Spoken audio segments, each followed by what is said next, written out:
Hi hello అందరికీ, అందరు ఎలా ఉన్నారండి? నేనైతే చాలా చాలా బాగున్నాను. Welcome to spice up with Sai YouTube channel.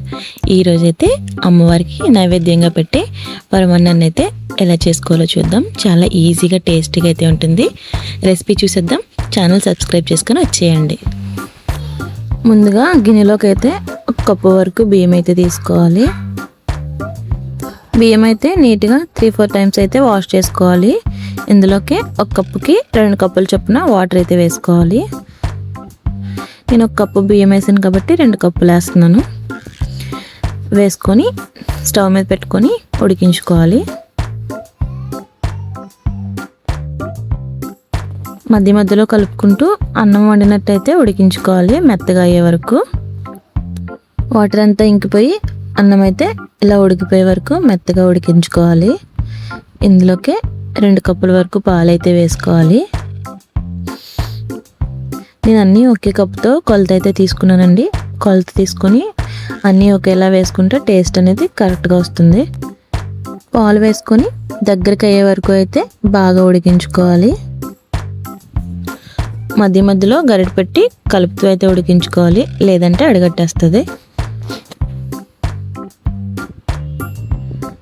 పాలైతే దగ్గరికి అనేవి అయిపోయింది. ఇందులోనే ఒక కప్పు వరకు బెల్లం అయితే వేసుకోవాలి. వేసుకొని మొత్తం అంతా బాగా కలుపుకోవాలి. బెల్లం అంతా కరిగే వరకు అయితే ఉడికించుకోవాలి. బెల్లం అయితే కరిగిపోయిందండి. మొత్తం ఒకసారి బాగా కలుపుకోవాలి. బాగా కలుపుకొని ఇందులోనే కొంచెం యాలకుల పొడి అయితే వేసుకోవాలి. వేసుకొని మొత్తం బాగా కలుపుతూ దగ్గరికి అయ్యే వరకు ఉడికించుకోవాలి.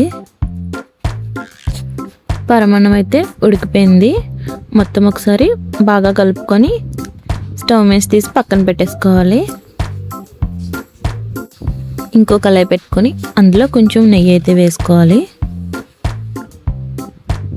నెయ్యి కొంచెం మరిగిన తర్వాత జీడిపప్పు కిస్మిస్ అయితే వేసుకొని వేయించుకోవాలి. జీడిపప్పు కిస్మిస్ అయితే వేగిపోయి స్టవ్ కట్టేసుకొని వీటిని తీసుకెళ్ళి పరమాన్నంలో వేసేసుకోవడమే.